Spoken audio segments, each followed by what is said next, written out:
It's about to go down. It's your boy, Carlos Cicada, aka Carlos Inspire, in the house for another incredible episode of the Carlos Inspire Show, recording live on a historical day, November 5th, 2024. But no, we will not talk about politics in the show. Today, we are diving deep, my friends, into the essence of leadership resilience. We take men who face life hardest battles and emerge not just as a survivor, but a beacon of strength and success. Dr. Davis McAlister, welcome to the stage. What's going on, my brother? How are you, sir? Thank you for having me on. It's a pleasure. It's an honor, my friend. You know how it is. I love my gladiator brothers and sisters that are out there Absolutely. I got the representing sword ready. So represent and serve our beautiful countries, my friend. And a little bio over here, guys, on Dave. From the street to the stars, Dr. Davis McAlister has not only walked the path of resilience, he's blazed a trail for others to follow. His journey from homelessness to high performance coaching proves that with grit, one can transform any battlefield into a boardroom. And my brother, with no further ado, as I often like to say, life's greatest lessons often come from its toughest battles. My question to you, Dave, is your story from being a homeless teenager to becoming an accomplished leader. It's nothing short of inspiring. What mindset did you adopt to transform your life trajectory at your lowest point, my brother? Walk us through that, as I bet so many listening folks over here could relate big time. yeah. So that journey, it was a journey leading up to that period where I ended up being homeless. I got kicked out of my house. And did not have a really great relationship with my parents growing up. I grew up in the 80s. I was a latchkey kid, which meant that, my parents left at 6 o'clock in the morning. They didn't get back till 7:30, 8 o'clock at night. Bedtime was 8:30. And on weekends, they kick you out of the house until you don't come back until the lights outside come on. And, but, over the long term, it lended itself to not having a great relationship with my parents. But, even still growing up, I had struggles early on. When I was 5 to 6 years old, I was actually tested for mental retardation because I just had a hard time focusing. And what we know now, they didn't diagnose people with ADD or ADHD back then. That's exactly what I had. And I had a really hard time being able to focus. I mean, I couldn't even get through the Sally, Dick, and Jane books. I get through Sally Run, and then I'm off squirreling somewhere else. So, and that you take hits to your confidence and all those things along the way. But in all of that, you start finding ways to adapt. You start finding ways to continue to fight and get through, and because you don't have any other option. And so when it finally culminated to me getting kicked out of the house, I was literally living on the streets. I was, having to beg for food and find food wherever I could and sleep wherever I could. And occasionally I'd be able to stay over at a friend's house. But, the lowest point that I hit was after I'd been out there probably about a month and a half, almost 2 months out of the total 3.5 months. And I just remember laying there looking up at the sky and just saying, you know what, if this is it, I don't want to wake up tomorrow. And it wasn't that I was going to do anything to myself, but it was just, if this is it for me, just don't let me wake up tomorrow. And I woke up. And so it was, okay, now we got to take a new mindset, new attitude. How are we going to get out of this? How are we going to, take that determination and that motivation to change our course? And at the time, I was actually supposed to go play college baseball. And, I had lost all that because of my situation. And the only recruiter that we had show up to the school was an Army recruiter. And so they said, hey, we'll pay you. We'll give you a place to stay. We'll give you food to eat. We'll even give you clothes. Just do what we tell you to do. And I'm like, sign me up, because and then I ended up in a scenario where, in a job field where quite often I was having to sleep outside. So it was so it was adaptation at that point. But the overall mindset, though, one of the pivotal mindsets that I adopted was how to view adversity, and look at it as more of a teacher rather than an obstacle. So that shift allowed me to focus on what I could learn from each challenge, whether it was patience, adaptability, or just simply the courage to keep moving forward, even though everything in your body is telling you, I don't want to, or I can't. Your mind is stronger than your body. And so, I embraced that accountability, and I made a point to look at myself and ask myself, what could I change or do better, rather than letting my circumstances dictate my future? So as I moved into leadership roles, both in the military, and then after I got out of the military, I owned businesses.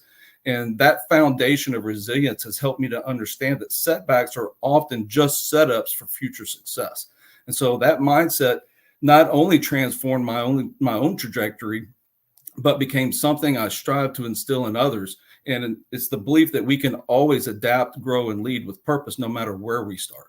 Yes. No, man, I love that, brother. I love that. As you and I know, we learned so much from military and being on the streets. Yeah. It's total chaos. I often say, great leaders aren't defined by titles, but by how they handle the toughest moments, No.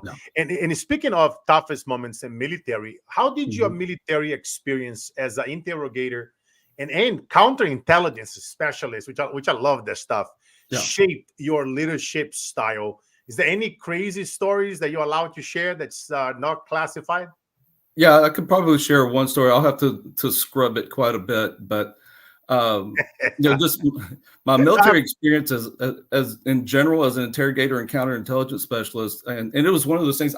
Initially I went in as just an interrogator and a linguist. I had to learn different languages, and then the Army put through an initiative to where they wanted us to cross train in counterintelligence, and they were taking two jobs and merging them into one.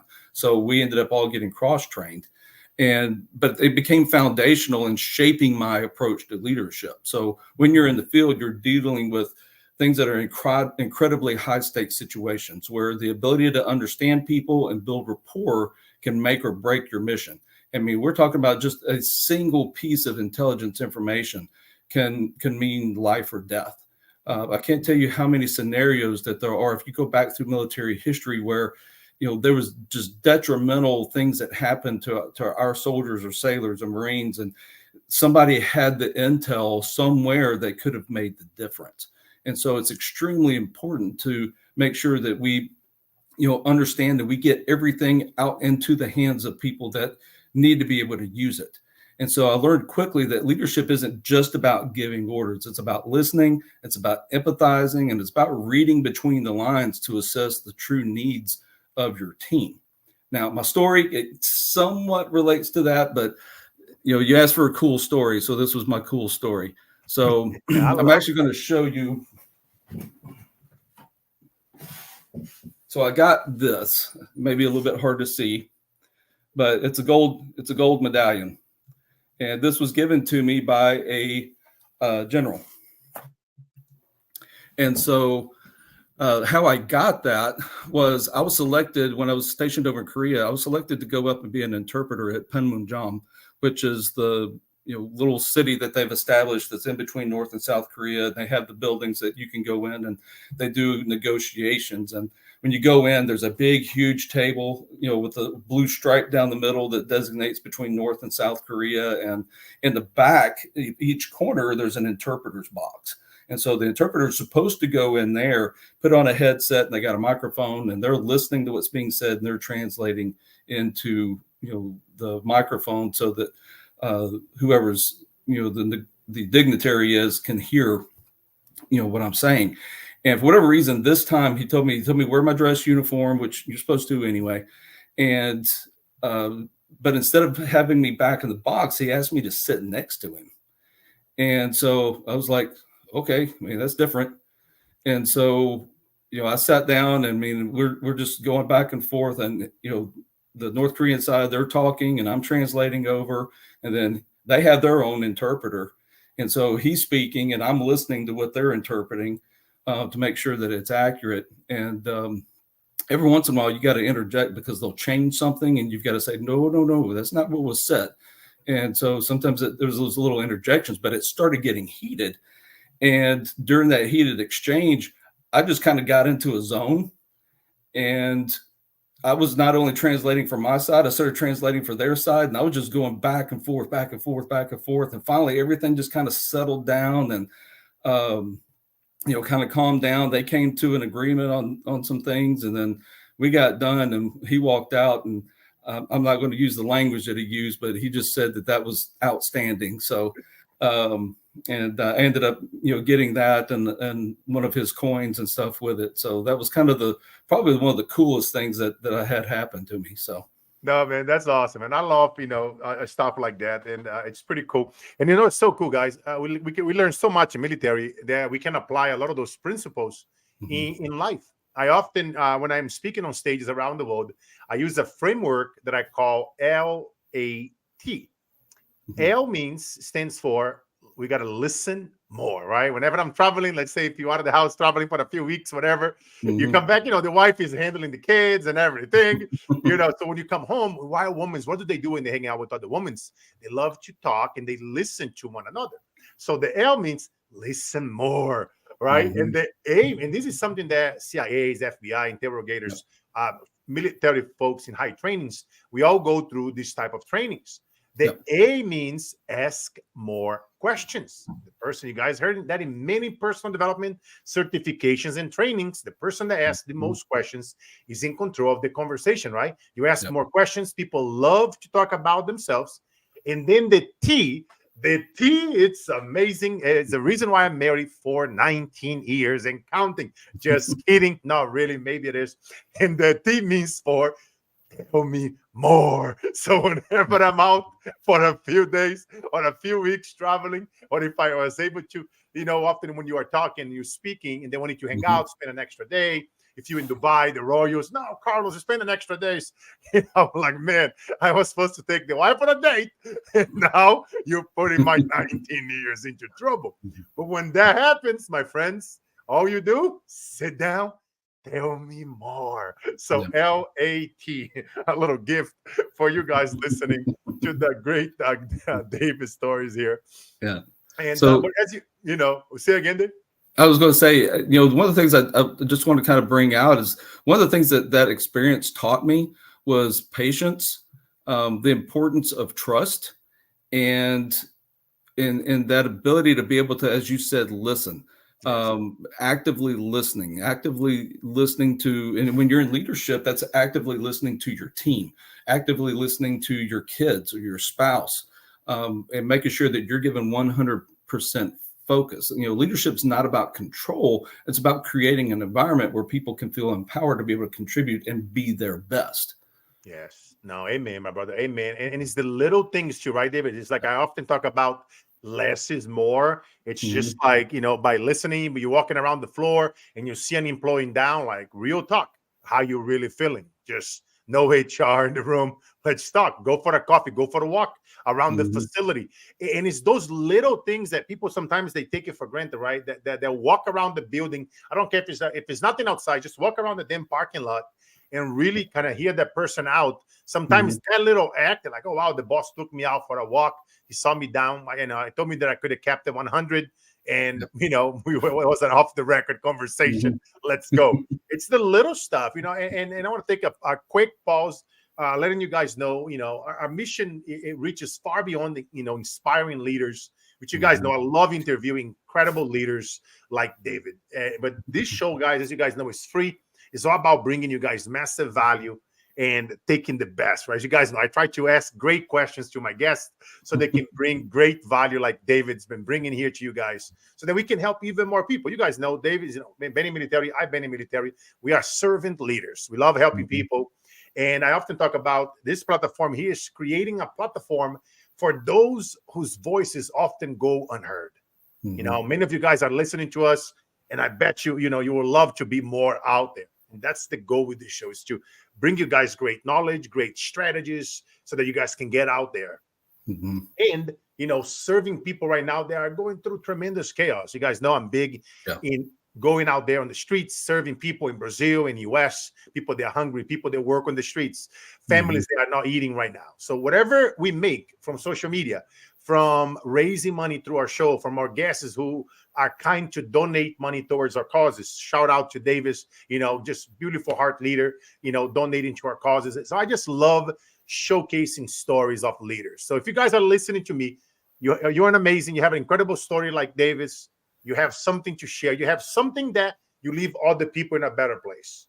You have something that is going to leave them way better than what you found. Just like David's been helping so many people out there. I want you guys to listen to some of the interviews that he's been doing. I've been on his show, and he put great shows out there interviewing people. And that's what life is about. It's about being a person of value, do more for others than anybody else is out there. If you guys have a great story, if you want to add some value, if you want to potentially be selected to be a guest on my show, tell me your story. Send me an email, Carlos. I would love to be on your podcast. Let's chat. Let's connect. And we'll go from there. You guys can DM me, podcast interview, or you guys can send me an email at info@carlosinspire.com. Back to the show, my friend Davis. Adaptability isn't just a skill, it's a survival tool, as we both know, my brother. How do you translate high-stakes strategies learned in the military to the corporate space where we can help more leaders improve their teams and profitability? Yeah.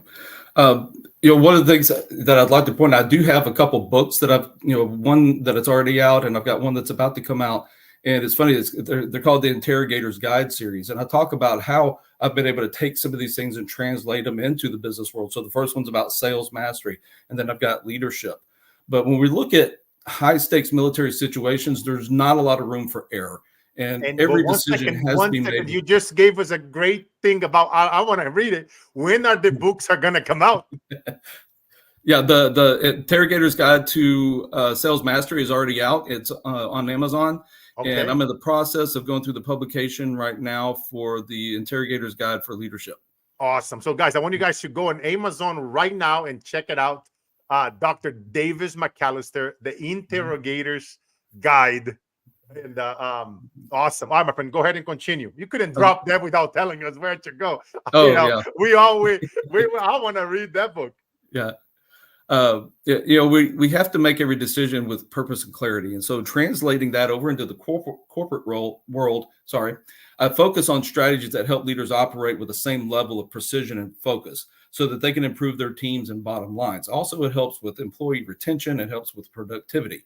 So one of the core strategies is developing resilience under pressure. So in the military, we're trained to stay calm and adaptable, even in volatile environments. And so I coach corporate leaders on building mental resilience so that they can navigate tough situations with clarity.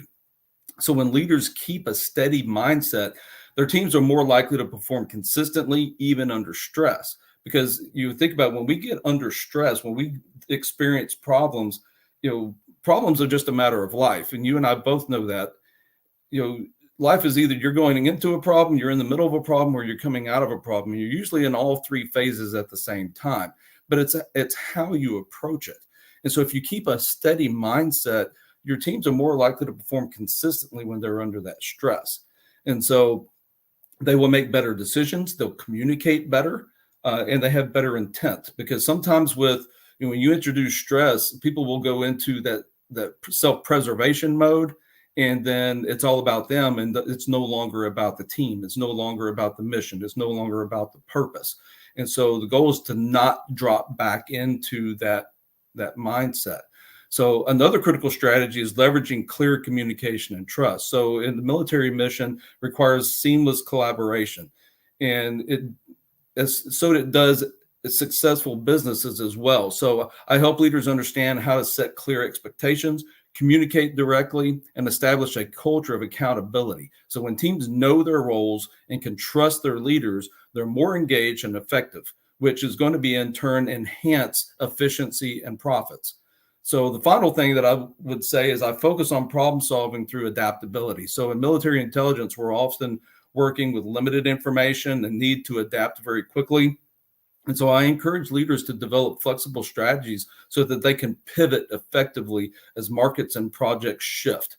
So this proactive adaptability doesn't just prevent losses, it creates opportunities to capitalize on changes, driving long-term growth. So if I embed these military tested strategies into their leadership approach, executives can lead more resilient, motivated teams that contribute directly to sustainable profitability within their company.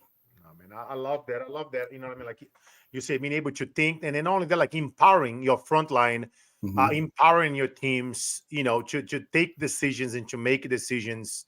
And I know this is totally opposite from military, but my good friend Tony Shea, the founder of Zappos, he passed away very young, was a billionaire, and he empowered his frontline. That's why the guy sold so many shoes, women's, and they love buying shoes from Zappos. He literally empowered his frontline, make the decisions, you know. One time, dude, you know, a lady called drunk Zappos, and she goes, you know, I need to order a pizza. And she was a client of Zappos. You know what the lady did, bro? The worker, she like, okay, so she like, I'm in Vegas. You know, the lady told her that I'm in Vegas, and you know, she's like, okay, what hotel are you in? She's like, what?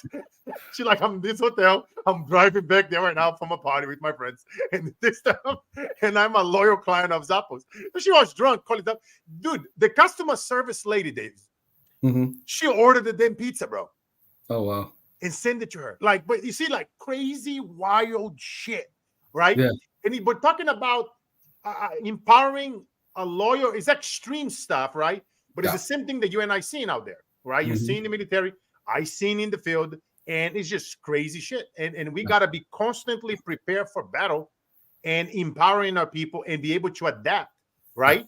Like I could have easily went, like my brother when his father was murdered, you know, and he want to go an eye for an eye, but they see that, but that was the impulse message, right? When my stepfather was murdered, the impulse was like, let's go and kill everybody. But no, because you and I know an eye for an eye only makes the whole world blind. Yeah. So we decided that, you know, like, let's not do anything. Like God will make it work. Eventually, the guys that murdered my stepfather, they were caught. Something happened. They all was tortured and they die in jail. But again, they were out there murdering farmers and murdering people that they borrowed money from. They never paid. And then they were setting up those farmers. That's what happened to my stepfather. He got set up. Yeah. And now eventually, you know, God, you know, karma eventually catches up. You know what I mean? You and I, because we have the military and the policeman background, I was raising military and policeman background.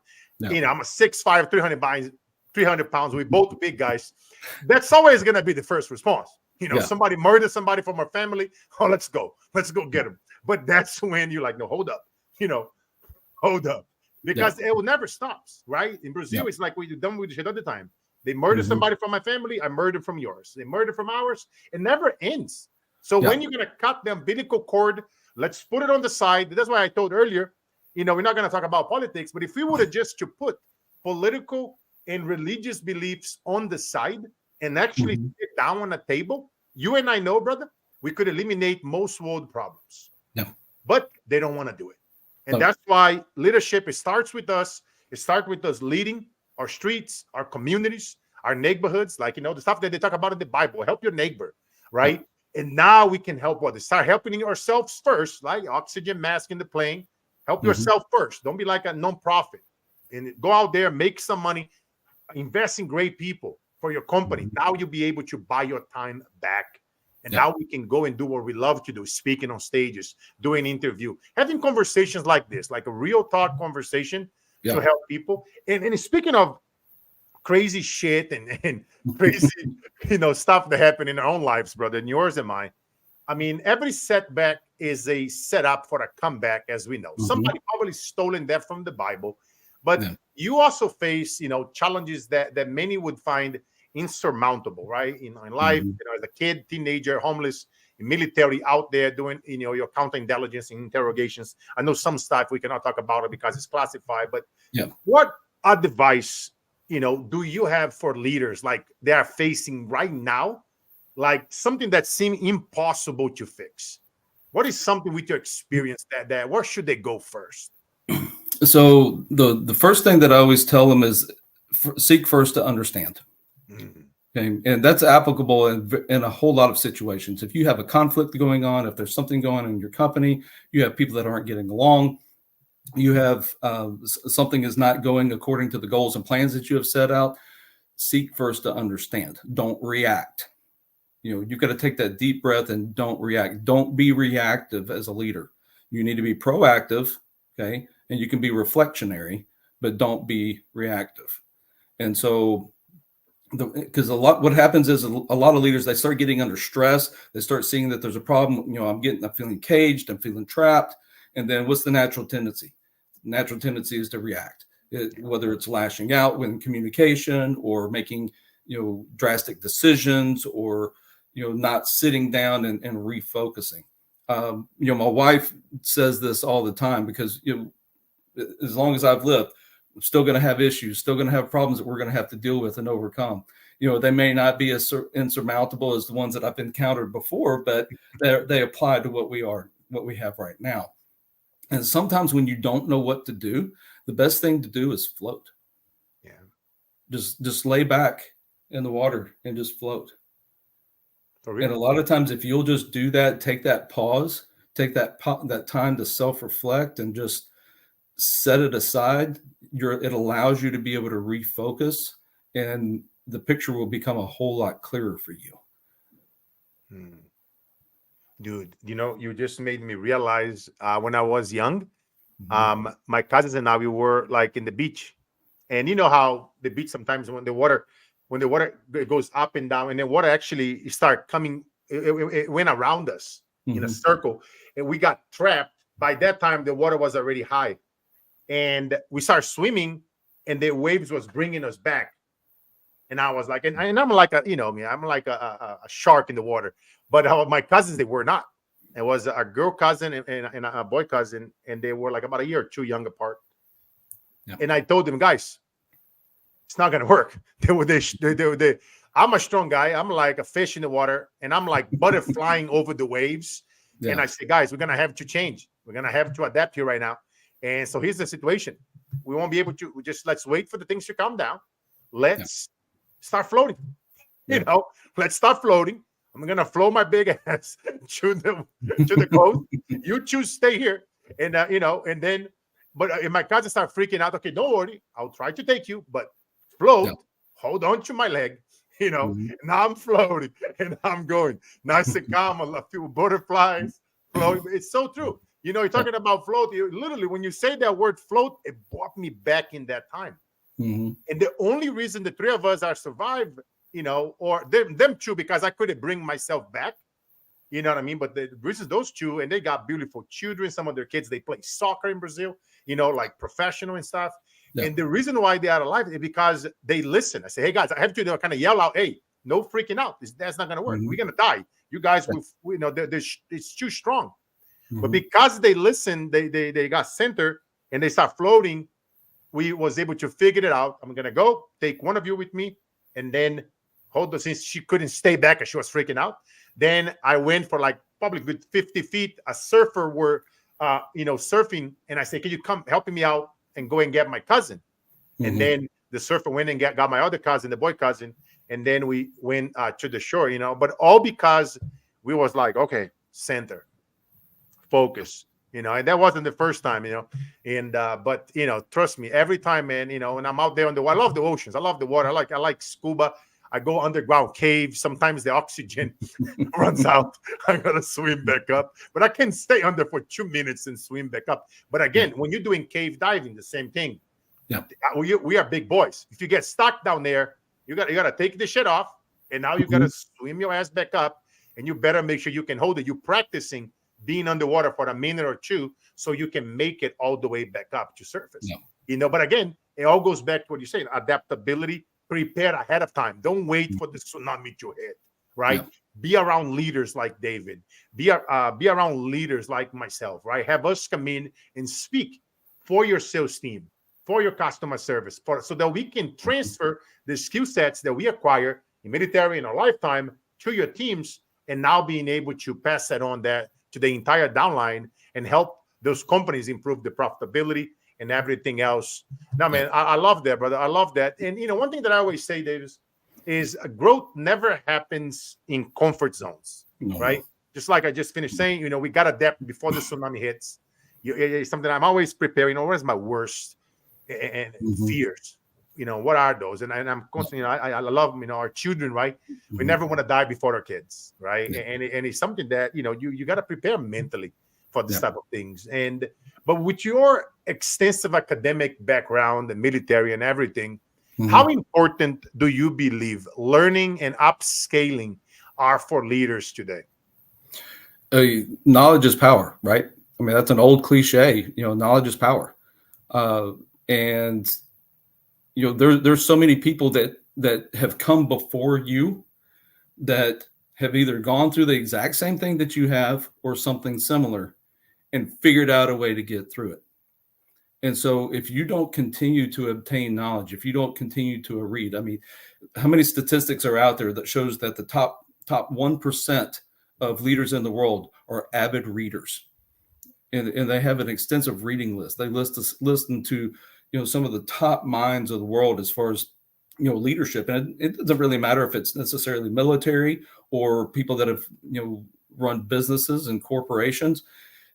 Look for somebody that has encountered the situation that you have been through to be able to attain the knowledge and get a perspective so that you can approach your problem. The biggest thing too is knowledge also brings authority.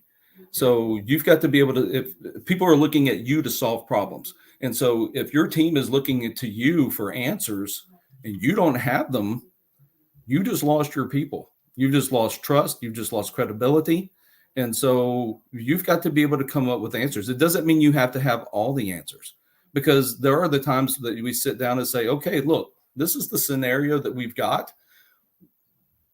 Everybody look at it from their perspective.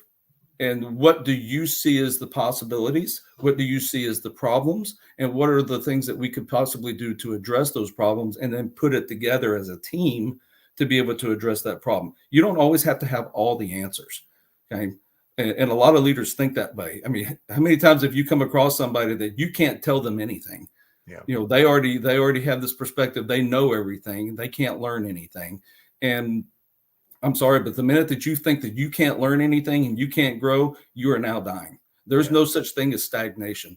You never stay the same. You're either growing or you're dying, because everything else around you is continuing to move, and it's either growing or it's dying, and you're going to be moving right along with it. So that's real talk, brother. That's real talk, man. And I love you, brother, because you truly walk the talk, as a leader. I mean, as you are a father of 5, you are successfully married for a while, like myself. I'm going to be 20 plus years. Yep. Yes, sir, man. I'm getting there, brother, with you. 19 in December, my friend. God bless you and your spouse and your 5 kids. And, you often judge a parent by how the kids are, you know what I mean? And you guys are doing an incredible job. And that's what the best leaders, they build, right? We build legacies beyond ourselves, right? For kids, the teams that you and I empower, all the companies that we have helped, the teams that we empower out there, in military. I happen to mentor a lot of folks, they come off military. Sometimes, they go through some crazy stuff overseas. And, I've seen might go wrong. They might shot, a kid or a woman by mistake. And those things, it hunts us down. And sometimes it takes a lot of conversations and empowering and letting them know that life sometimes, crazy shit's going to happen, but we got to move on. You know what I mean? We're not going to, do something crazy like end our lives. As you and I see, is a big problem. That's why I love supporting veterans. And it makes me sad when I see a veteran on the street, asking for money and doing drugs. But see, you cannot judge that person. They don't know our stories. They don't know our struggles. They don't know what we've been through. And that's why I love empowering them and teaching them and finding ways to help raise money, getting them back to entrepreneurship courses and whatever we can do. And it's the little things. It's the little stuff. And people think, oh, it's gonna be complicated. No, it's gonna be whatever we say is gonna be, But a leader, insights, Davis, are only as valuable as their willingness to share and to inspire others. As you and I seen it often on your YouTube program, The Approach. I mean, you interview some remarkable individuals. I know this one guy, Carlos Siqueira. But what he was the best. What's one best standout lesson, my brother, you learned that has profoundly impacted your leadership philosophy today? The thing that I've learned, especially from doing the show and having the different people that I've on. I mean, I've had Navy SEALs that retired Navy SEALs that have operated at different levels. Some of them on the commander level, some of them as a warrant officer, some of them were finished as they were enlisted. I got to interview the Air Commodore for the RAF, and I mean I love this stuff, man. I had somebody on Team 6 the other day. They were behind some of Osama's missions, and to go get that bastard. So I love that stuff. Because we learned so much, like you say earlier. We are eternal students. We learn just as much, and that's why. I mean, you've been doing your show for a while now, and I highly recommend you guys go on YouTube. Davis McAlister, The Approach. And incredible segments, but continue. I love hearing it from the perspective of the hosts. Some of those methods that profoundly impacted your life that can probably serve so many people listening now. They are going through shit and hell and thinking there might not be a light at the end of the tunnel. And just like I said earlier, it is going to be what we say is going to be. Yeah. So it's interesting because just taking the SEALs by themselves, I've had several Navy SEALs, retired Navy SEALs that have come on at different levels. And it's interesting because all of them have a slightly different perception of what they walked away from as far as what leadership was. A lot of it's very common, but slightly different pieces that they put together. But one of the things that's been consistent is that they are trained to have to be totally operational and functional. They don't get help from the outside. They don't have admin people assigned to them.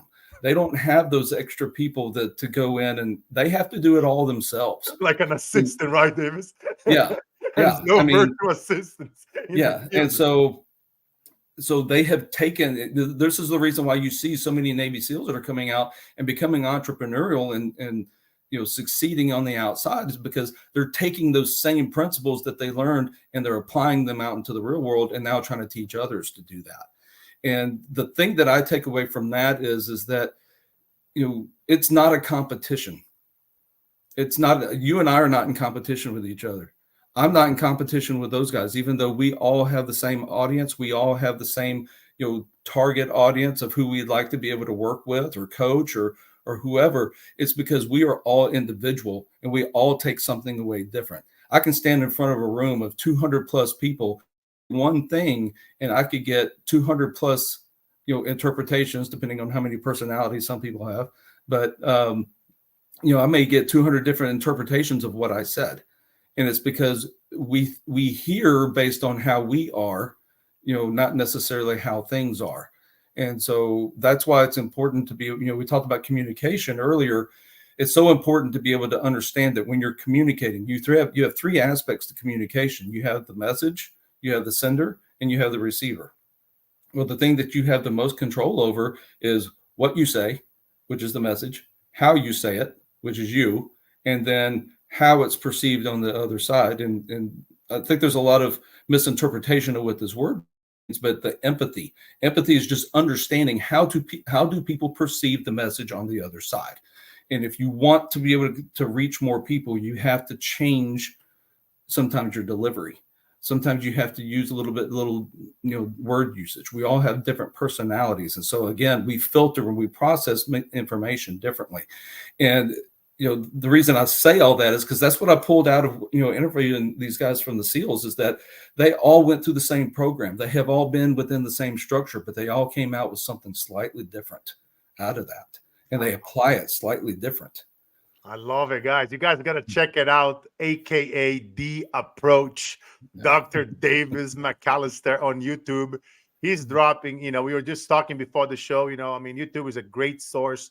I know we are going live now here on Instagram, LinkedIn, Facebook, and X. Also, YouTube as well. And then every Monday and now Wednesdays, we're going to be dropping episodes as well here and there. At same time, 7:17 a.m. Pacific time, carlosinspireshow.com. But, and speaking of that, David, before I get into the final question, time is going so fast. We're almost 40 minutes into the show. As you guys know, I like to keep the show within 40, 50 minutes max. Yeah. And David, what is the best place that they can continue this conversation? We know that the book, The Interrogator's Guide, is on Amazon. But what else can they follow up with you? Where do you spend most of the time on social media? Or is it better for them to go on your site? What is the best place to carry on and continue the conversation, brother? Yeah, so I'm on LinkedIn. I'm active on Facebook. I need to actually start an X account. I haven't started one yet. Yes, you already know, brother. I'm with the accountability. Navy SEAL, brother. We're gonna do it. Yes, sir. So Hey, I've got. guys, I by the need to way, start an X account. Elon is spending so much money. You guys see me pounding about this topic in other episodes. He's spending a lot of money. You guys know the deal. If we get on things early on, the social media companies, they will give us the viewers and the impressions for free. You guys know me. I got early on Reels on Facebook. I was able to get millions and millions of views and impressions at what? Zero cost. So do yourself a favor, guys. Davis, I know you have a lot of guys in the military that follow you. They are merging to this world of entrepreneurship. My Gladiator brothers just put a video out there on all these platforms. Just by doing video, short form content, 1 minute, 3 minutes. YouTube started a new 2-3-minute reels. Start using that stuff. You will get hundreds of views and impressions for free. Elon is he's already spending all this money on videos. Why you guys think I'm streaming this on X? I don't care if I get 5 or 10 views on X right now, but once the stew start, cooking, we'll get thousands, if not millions of impressions and views. $0. We can use that money, help out our veteran friends, help out the kids in the street, donate more money. You guys know me. I'm always out there on the parking lots looking for moms with children selling their strawberries and oranges and asking them how much you make for the day. And here's, double that. Go have a great time. That's the stuff. I don't like to post those things because when I was in the streets, my mom was in the street. I would have hated somebody with a camera on my face. But you guys know me. From time to time, I do post it to inspire you guys and show the proof. But, go do things that's between you and God. How much are we donating above and beyond the tax bracket?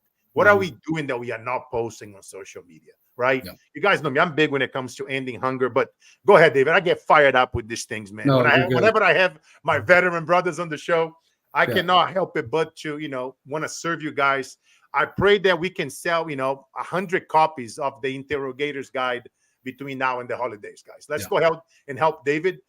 You guys want to get better, as leaders with communication and what you do, go on Amazon. Go buy my brother Davis' book, The Interrogator's Guide. And he's going to be launching the whole series.